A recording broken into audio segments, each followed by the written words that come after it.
اللہ تعالیٰ نے ہر قوم کو کسی نہ کسی آزمائش میں مبتلا کیا، جس کی خبر ہر پیغمبر نے اپنی امت یا قوم کو دی۔ امت محمدیہ کے لیے ایک بڑی آزمائش وحشی اور درندہ صفت قوم کے خروج کی شکل میں لکھ دی گئی ہے، جس کے وقوع پذیر ہونے میں کسی قسم کا کوئی شک نہیں۔ آخری نبی حضرت محمد صلی اللہ علیہ وآلہ وسلم نے احادیث مبارکہ میں اس فتنے کی خبر نہایت ہی وضاحت کے ساتھ دے دی۔ اس وحشی قوم کا نام یاجوج ماجوج ہے۔ یہ وہ قوم ہے جس کی پیشن گوئی نہ صرف حضرت محمد صلی اللہ علیہ وآلہ وسلم نے کی، بلکہ تورات اور انجیل میں بھی اس کا ذکر ملتا ہے، جسے گوگ اینڈ میگوگ کہا گیا ہے۔ دراصل یاجوج ماجوج حضرت نوح علیہ السلام کے تیسرے بیٹے حافظ کی اولاد میں سے ہیں۔ یہ لوگ شمالی مشرقی ایشیا میں زندگی بسر کیا کرتے تھے اور اپنے ارد گرد کے علاقوں پر ہمیشہ اپنا وحشیانہ حملہ کیا کرتے تھے۔ ان کی آبادی چین سے مغرب میں ترکستان تک پھیلی ہوئی تھی۔ متعدد روایات میں آتا ہے کہ یاجوج ماجوج بنی آدم میں سے ہیں، اور اگر انہیں پوری دنیا میں چھوڑ دیا جائے تو تباہی مچا دیں گے، لوگوں کی معیشت تباہ کر ڈالیں گے۔ ان میں سے ہر کوئی آدمی اس وقت تک نہیں مرتا جب تک اپنی 1000 یا اس سے زیادہ اولاد نہ دیکھ لے۔ ان کے چہرے تہ بتہ ڈھال کی طرح ہیں۔ یہ لوگ لمبے قد کاٹ کے ہیں جو صنوبر کے درخت کی مانند ہیں۔ ان میں سب سے لمبا شخص 3 بالشت تک کا ہوتا ہے۔ یہ جس جاندار کے پاس سے گزر جائیں اسے کھا جاتے ہیں۔ یہ موسم بہار میں اپنے غاروں سے نکلتے ہیں اور سبزہ کھاتے ہیں۔ ان کے پنجے اور دانت درندوں کی طرح ہیں۔ ہزاروں سال قبل اس زمین پر اللہ کے ایک نیک بندے کی حکومت تھی، جنہیں ذوالقرنین کہا جاتا ہے۔ اللہ نے ذوالقرنین کو زمین کے ایک بڑے حصے پر بادشاہت عطا فرمائی۔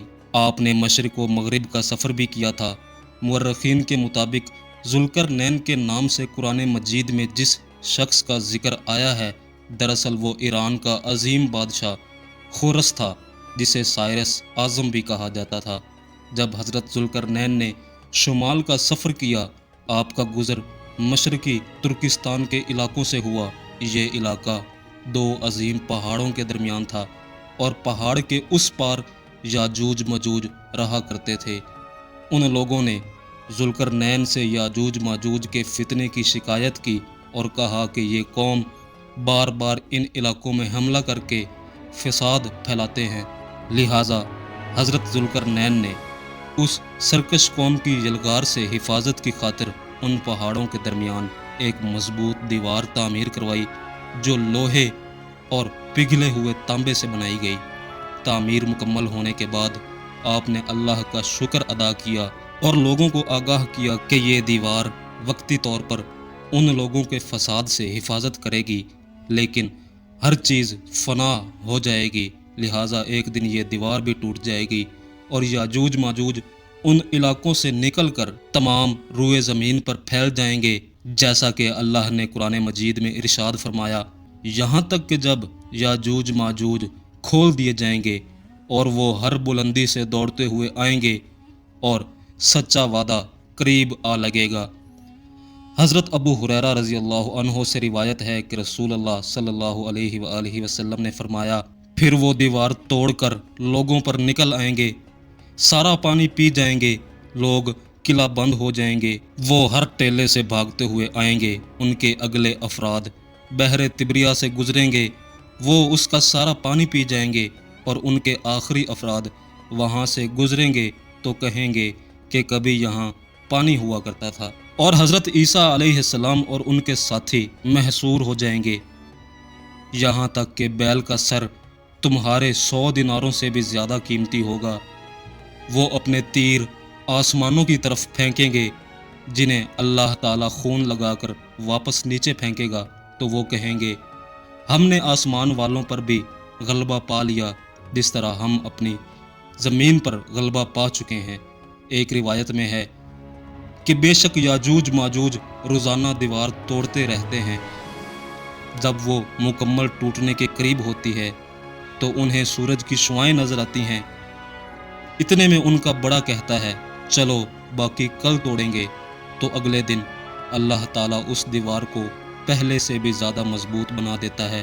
جب ان کی قید کی مدت ختم ہو جائے گی اور اللہ انہیں لوگوں کے سامنے ظاہر کرنا چاہے گا، تو اس دن جب وہ سورج کی شعائیں دیکھیں گے تو ان کا بڑا کہے گا چلو انشاءاللہ باقی کل توڑیں گے۔ جب وہ اگلے دن آئیں گے تو انشاءاللہ کہنے کی برکت سے دیوار اتنی ہی ہوگی جتنی چھوڑ کر گئے تھے۔ یوں وہ باقی دیوار توڑ کر باہر آ جائیں گے۔